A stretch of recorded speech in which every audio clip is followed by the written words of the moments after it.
Welcome to the Business Empowerment Podcast, the show that keeps you in the know with what you need to know in business and technology and for yourself so you can grow. Welcome to the show. Ladies and gentlemen, I'm your host, Rob House, and my co-host, Wilton Rogers, got insight for miles. Miles and miles. We'll give you what you need to know. Get ready for the Business Empowerment Podcast. Ladies and gentlemen, welcome to another episode of the Business Empowerment Podcast, the show that brings you insights on business, technology, and leadership, and the thought leaders leading the way. I'm your Rob House host. And this is the Will. I love that. Do that again. Do that again. I'm your Rob House host, and that's your co-host with the most. Reverse engineered this thing. That's interesting. I love that, man. What's up, dude? We got a man over here that re-engineers a lot of things. Jason Cutter, man. This guy he can sell water to a water bottle. I'm just telling you. I just made it up today too. I just made it up. I thought about it before I said it, and I said I'm gonna say that because you got the insight, man. You got the insight, the understanding, but you're also very authentic. Wilton, you met Jason on LinkedIn. I met him on LinkedIn. You got anything to say before we bring this brother on? Jason and I have had a couple conversations, man, and every time I look forward to his talks because he just has a lot of, and I can't wait till he tells the story because where he's at right now, years ago, he would have probably never thought he would be in his position right now either because of where his background is. So I'm excited for him to share his story. But the knowledge that he has in sales is spot on, dude. Spot on. And in fact, if you see over my shoulder right there, that's his right there. Bam. That's his book. What's the name of the book? That's his book. Selling with Authentic Persuasion. Mm-hmm. And on LinkedIn, his bio says, helping you go from hello to close. That's a nice place to go from hello to close. I coach and train salespeople to create success using authentic persuasion. Jason Cutter, welcome to the show, my friend. Yeah. Thanks, man. Thanks for having me. I'm super excited. And let's talk about sales, business, life, sharks, whatever you want. Everything you just said. Everything you just said. We're going to cover it in 4 minutes. You guys ready? All right, let's go. Clock on. Jason, man. So why don't you first just talk about, you got a book. I want to start off with, why you do what you do. We know your name, Jason Cutter, but why you do what you do. And I know the book was an inspiration of this. So for me, in my windy path in life that took me many different directions, I realized that I had two different abilities. One was the ability to persuade and create a sales process that works effectively. And the other one is just a love and passion for coaching, mentoring, and training, where that light bulb moment is really what drives me. Now, when I'm selling and helping people buy something, it's about getting them to a better state and wanting to improve them and leave them off better than I found them, right? Like kind of like when we were all kids and you went camping or you went out in nature, it's like you leave it better than you found it, right? Like that's the rule. That's how I see interactions with people, especially from sales, which is opposite of what people think of sales, especially as a dirty word. And then the other part is just, I love watching people transform, light bulb go off, do something different, make positive strides, and just create something new in their life, which is where the book comes in for both sides. Yeah, that's big. And being authentic in sales, they don't even seem like they go together at all, almost like oil and water. Because you think of sales, you think of, I'm running the other way. When you go into a store and someone says, can I help you? Even if you want help, you're like, no, because you don't want that. Like, so what do you do to help? Because obviously you're creating these situations where people are feeling comfortable. Like, how do you do that?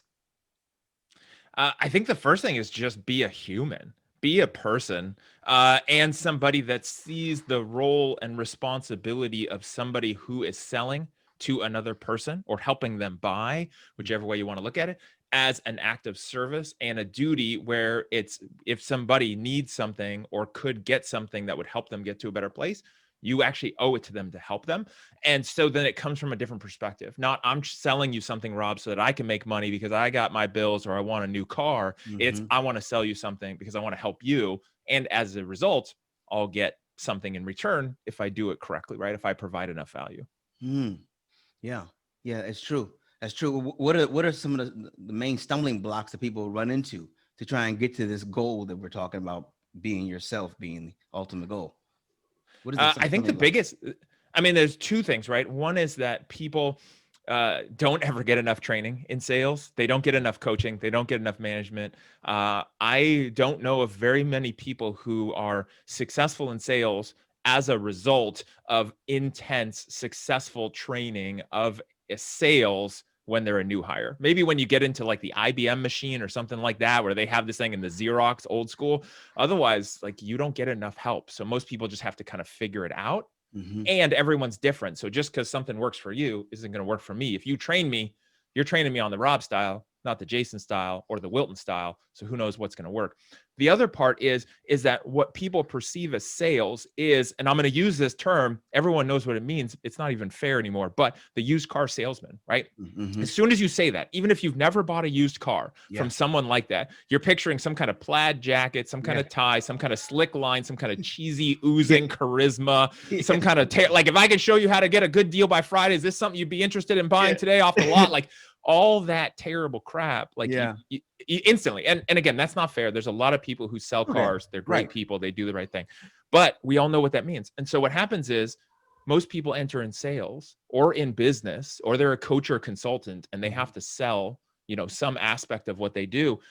But all they know is boiler room Wolf of Wall Street used car salesman. And they know that sucks. And I don't like buying from that person. So I go the opposite, which is where they end up becoming an order taker, which is the subtitle of the book, which could have been the title, which is transform from order taker to quota breaker, because there's so many people who are taking orders because they're afraid. They're afraid that the only way to win is to cross the line into the dark side of sales, which is why it has a bad label. Go from what to what? Say that again. Go from order taker to quota breaker. Order taker to quota breaker. Earth shaker motivator. Come on now. I like that, man. That's a good quote. What's your favorite quote? If we're talking about like inspirational, motivational quote, it's Zig Ziglar's. You help enough other people get what they want, and you'll get everything that you want. Oh my gosh! So that's a big one. And when you match that with abundance and 7 billion people on the planet, and you're providing value and you're helping people get what they want, it will. So far in my life, it's always worked out. Long term. If you increase your impact, you increase your income. Wilton. That's it. I mean, this guy Wilton has built and cultivated some of the best relationships over like the last 100 years. I'd never met anybody that has people that come out of nowhere. They're like, I met Wilton back in the 60s. I'm like, I thought you were my age. I'm like, what are you? I don't even know what's going on. But you're right though, man. It's that authenticity. It goes a long way. A long way. Jason, give me your best business tip. The best business tip I would say always starts with self-awareness, just like anything in life, but it's really self-awareness. And the reason why I say that, especially knowing both of you and what you do online, your mission, your focus, and business in general, the first thing is self-awareness. I mean, I always revert back to one of the most influential business books for me, which was The E-Myth Revisited by Michael Gerber, which talks about different types of founders and why businesses fail. Yes. And it's usually because someone is good at one thing and they try to do everything and it doesn't work. And so the more self-aware you can be, then you can figure out your strengths, your weaknesses. What do you need to bring in? And then if you can just go all in on just your strengths as much as possible and team up, like the two of you are a perfect example, right? Like the two of you as a team form this super unit, right? Like this powerful combination where it's just like, okay, we both complete this kind of puzzle and it's just like take on the world. Most people try to do it themselves. They're not aware. They think they can do it all. And it's a hot mess. Great advice, dude. Great advice, Jason Cutter. Episode 1. As you know, we got 2 episodes. We're coming back, but before we leave, we're gonna come in for a landing with this final question. And I want you to get a little mystical, but a little practical at the same time. All right. So if you had one wish, Jason, just one, and it could be anything you wanted, and this wish would come true, what would you manifest? Ooh, that's rough. Not rough. I mean, I love it. It's just like, okay, how big, how small? I mean, I think I would wish that everyone would just have a instant level of self-awareness Mm. of who they are and what makes them happy, Yeah. and then go with that towards whatever success means for them, for their own reasons and what makes them happy. That's good, man. Jason, that's good. Everything you're saying is it's like pointing people back to being themselves. Huh? What a thought. Jason Huh. Cutter, join us on the second episode where we find out what Jason's best and worst business decisions have been. Free bots and free downloads. Just go to scalethroughautomation.com/free. Ladies and gentlemen, welcome to the Business Empowerment Podcast, Part 2. Jason Cutter, Wilton Rogers, Rob House. We're having a conversation, and I'm loving it. We're dropping some nuggets. Jason is really about helping people become themselves. I think that's a really big thing for the 21st century, too. I think it's huge. But Jason, on this road to becoming yourself, you have experienced a lot. I'm sure you've worked with different businesses. You've helped several businesses. But what is the best and worst business decision you ever made? Number one answers. I mean, best is business decision I ever made. I mean, in my business or helping other business is really sticking with what I'm good at and staying away from things I'm not good at, which kind of continues our conversation from the first one. But for me, I realized what I was really good at: sales, operations, marketing, building strategies and processes, and not so good at other things. Specifically, what I'm really good at is fixing and building. Once it's running smooth, once it's going well, it gets boring to me. I don't like doing that. I want to move on to something new and exciting. So the moment I switched that, it was huge, being able to delegate and move things off. Worst decisions I ever made. The first time I was self-employed with a business working from home was what a lot of people are experiencing now. And it was not good. I couldn't control my time and my energy, and I was just all over the place and procrastinating, and it was rough. Yeah. How did you adjust to this COVID? Like, what was some of the major adjustments you had to make because of this? I mean, on the surface, the biggest adjustment is that I am used to traveling and never really home, because I'm either at client offices, I'm at conferences, I'm at workshops, I'm networking, I'm going to events, I'm traveling and visiting people. And so not doing that was a weird adjustment. So that's just on the surface. On the other side of it, I have done a lot of traveling. I spent a period of about 4 years where I actually deployed as a government contractor overseas. So I'd spend like 5 months in place like Afghanistan. And I did that many, many times. Yeah. And so for me, this, I've been through enough stuff where, that's way worse than this, or worse living situations. So for me, it's not that bad. Another situation, huh? Another situation. Yeah. Some things happen. That's a good perspective, man. Jason, what's the biggest problem you solved? What is what I mean? Like, what is the biggest problem that you've solved? The greatest problem that you solved for a company, to date, like greatest impact you've made. What is that? I would say there was a company I was working at, and they had about 120 employees with no specific training, no operation setup, no checklist, no processes, just all these like 6 different departments. Everyone's kind of, they grew to a certain point, but just, bootstrapping and no process. And then I came in and literally just started from one end to the other and developed processes, systems, everything. And at one point then became actually the VP of all sales, marketing, and operations in one fell swoop, and instantly took over everything, and then tore it down some, scaled it up, even opened up other offices, and grew it to a much better, more stable, consistent place. And then you fly, and you fly on. Yeah. And then you soar. And then I move on to the next project, right? Yeah. Here you go. Oh, that's beautiful. That's nice. That's good stuff, man. Well, you can jump in, man, whenever. I'm gonna keep firing at him. So, well, I'm just listening, man, because a lot of things that he's touching on, and the little nuggets that he's throwing, selling with authentic persuasion. His book, if you grab that book, you're gonna hear a lot of powerful stuff. And so I think that's something that if you're in the sales industry, this is something that you need now.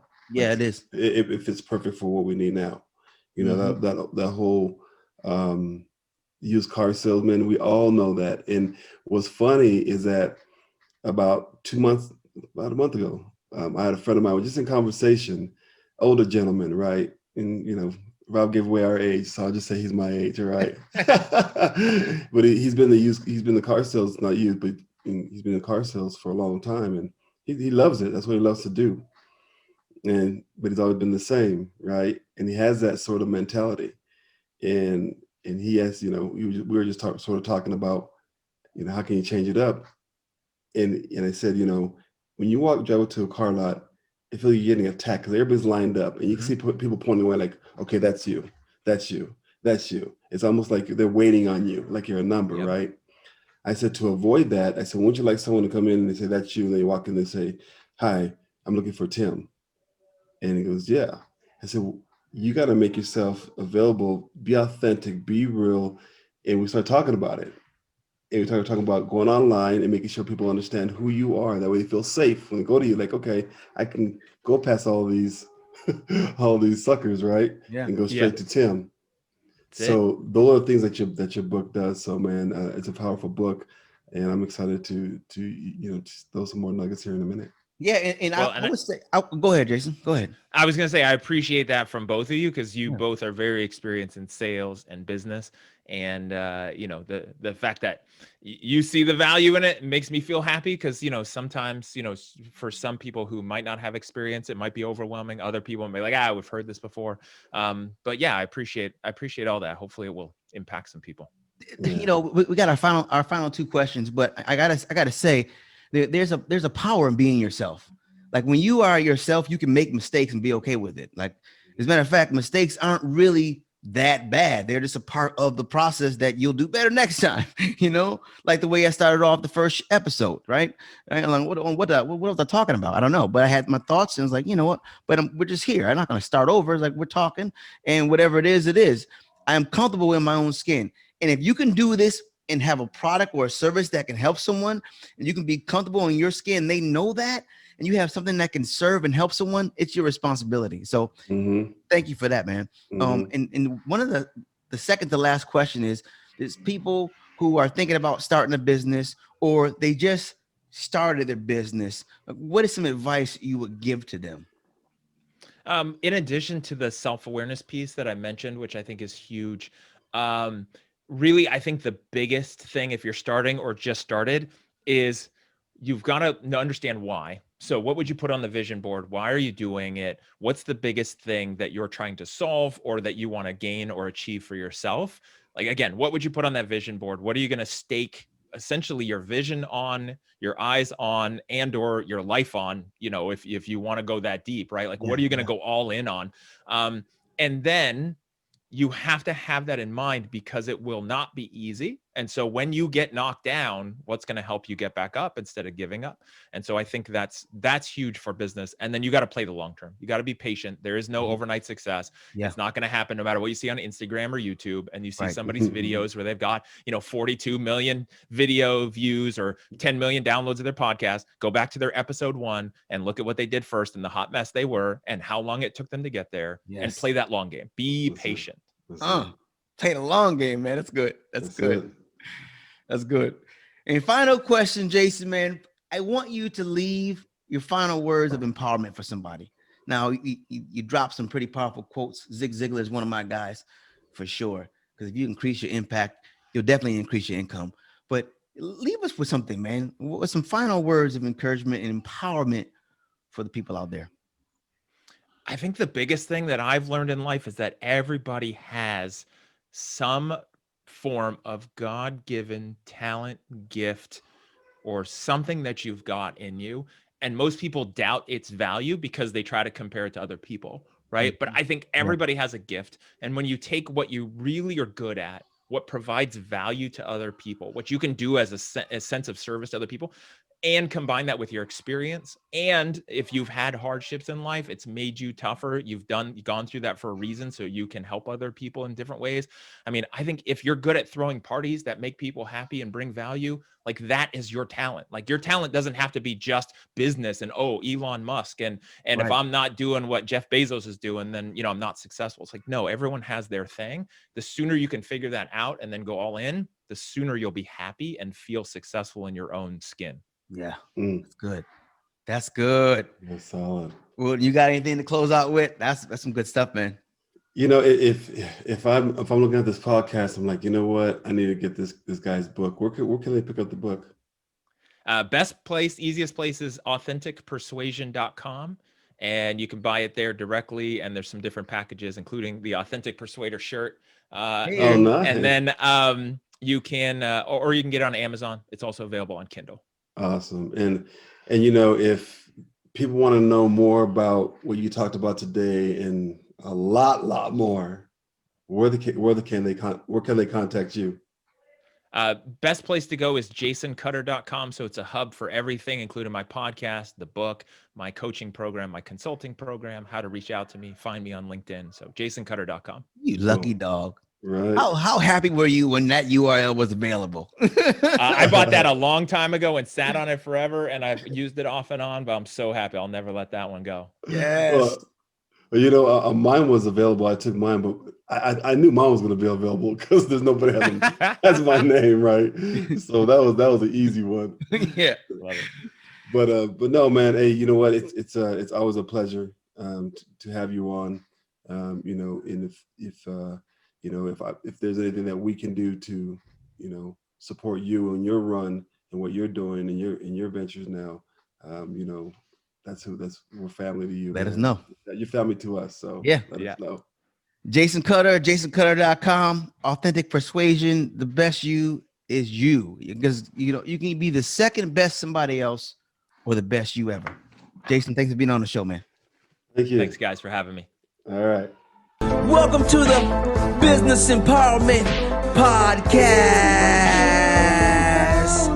the show that keeps you in the know with what you need to know in business and technology and for yourself so you can grow. Welcome to the show. Ladies and gentlemen, I'm your host, Rob House, and my co-host, Wilton Rogers, got insight for miles. Miles and miles. We'll give you what you need to know. Get ready for the Business Empowerment Podcast.